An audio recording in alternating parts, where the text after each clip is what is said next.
What if the Battle of Hastings had ended differently? How would England's history change?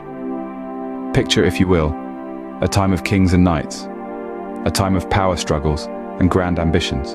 The year 1066, a time of uncertainty and change. England's King Edward the Confessor has drawn his last breath, leaving behind a realm without a direct heir. A kingdom on the brink, its throne tantalizingly vacant, its future uncertain. Enter Harold II, stepping into the void, claiming the crown and becoming the guardian of England's destiny. But his ascension was not without dispute.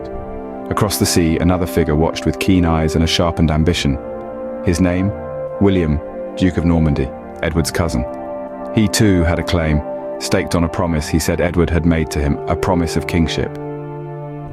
But the stage was not yet fully set, for there was another player in this high-stakes game. Harold's own brother Tostig, discontented and desirous of power, allied himself with Harold Hardrada, the Norwegian king. Together, they presented yet another challenge to Harold's rule.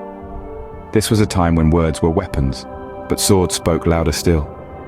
The stage was set, the players in position.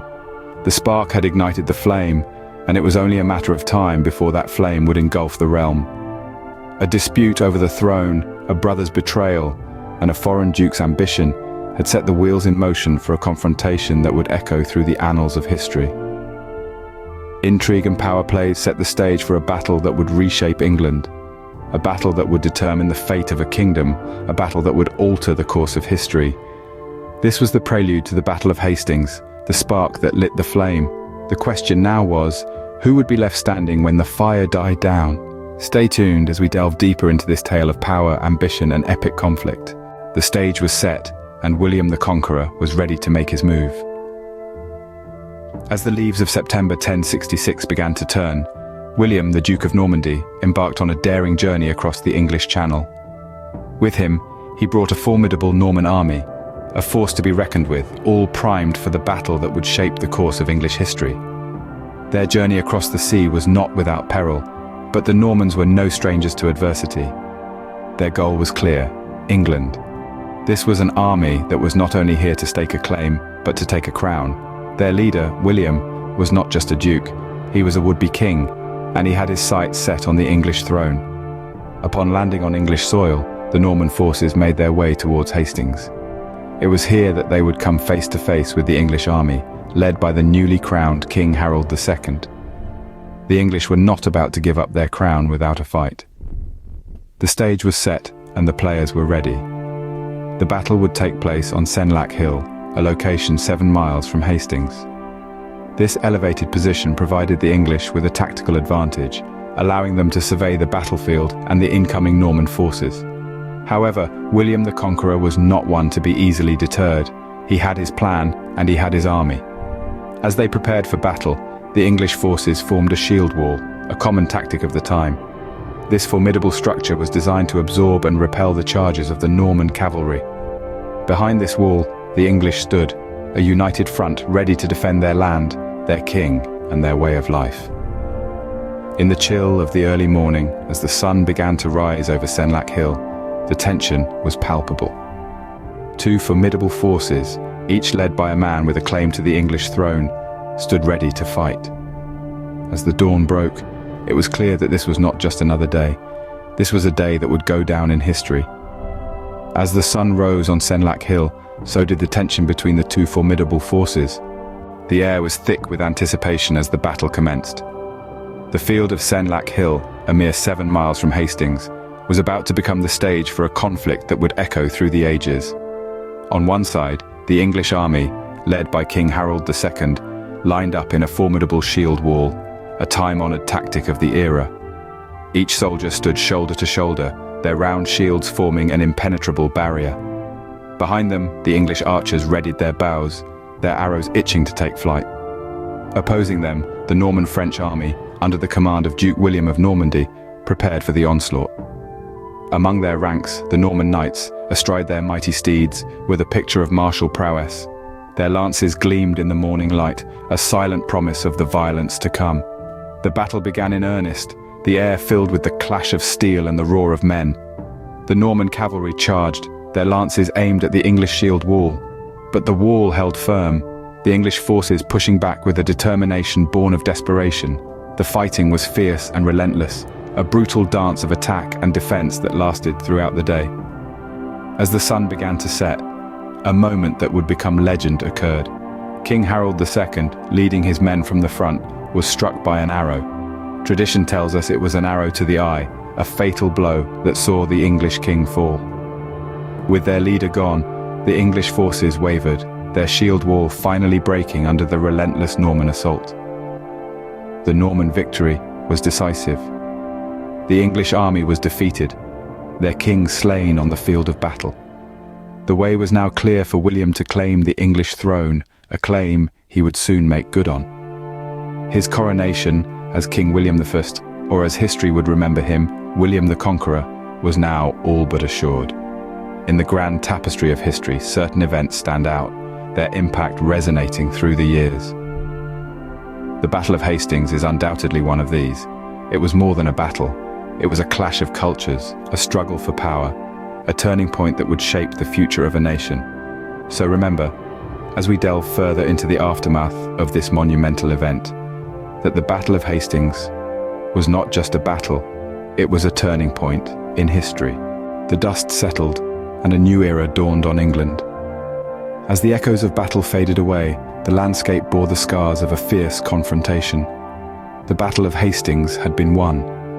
The Normans, led by the audacious Duke of Normandy, William the Conqueror, had claimed a decisive victory.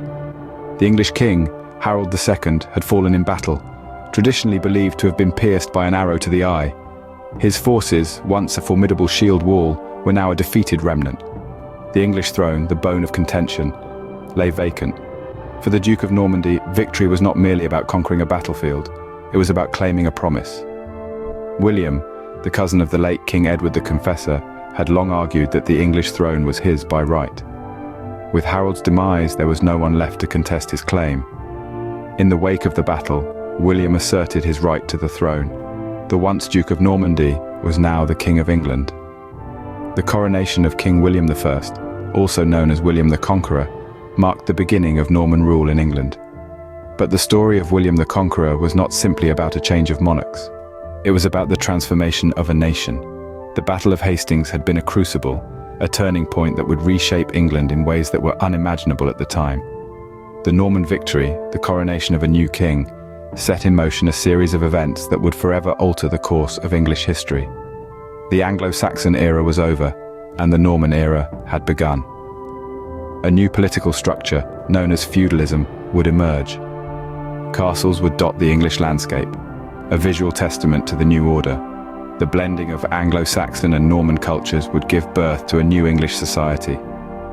The crown had changed heads, but the impact of this change was yet to be fully realized. The Battle of Hastings was more than a battle. It was the dawn of a new era, an era of transformation and change. The echoes of this battle continue to reverberate through the annals of history, reminding us of the power of ambition, the brutality of war, and the resilience of nations. The Battle of Hastings was not merely a change of leadership. It was a catalyst for transformation. The ripple effects of the Battle of Hastings flowed far beyond the battlefield, forever altering the course of England's history. With the coronation of William the Conqueror, the Normans brought with them a wave of change that washed over the nation's political, social, and cultural landscapes. Let's start with the political changes. The introduction of Norman feudalism was a significant shift in England's governance structure. Prior to the battle, the English operated under an early form of feudalism where the king granted land to his earls, who in turn provided military service. However, under Norman rule, this system became more structured and hierarchical. William, the new king, asserted his power by confiscating lands from the Anglo-Saxon nobility and redistributing them to his loyal Norman followers. This reallocation of land not only reinforced William's authority, but also ensured the loyalty of his new subjects, creating a strong, centralized monarchy that would endure for centuries. Next, we see the impact on the social fabric of England. The Normans brought with them an architectural revolution in the form of castles. These imposing structures, previously unseen in England, were more than just fortresses. They were symbols of Norman power and dominance, strategically placed across the landscape to quell any potential rebellions. The castle's towering presence was a constant reminder of the new order, a stark contrast to the wooden structures of the Anglo-Saxon era. Finally, let's delve into the cultural changes. The Battle of Hastings marked the blending of the Anglo-Saxon and Norman cultures, which over time gave birth to a unique Anglo-Norman culture. The Normans brought with them their own language, a variant of Old French, which melded with the Old English of the Anglo-Saxons. This linguistic fusion led to the enrichment of the English language, introducing new words and expressions that we still use today. The Normans also influenced the arts, literature, and religious practices, leaving a lasting imprint on the cultural identity of England. But perhaps the most profound impact was on the English psyche. The battle and the subsequent Norman rule marked the end of an era, the close of the Anglo-Saxon chapter in England's history.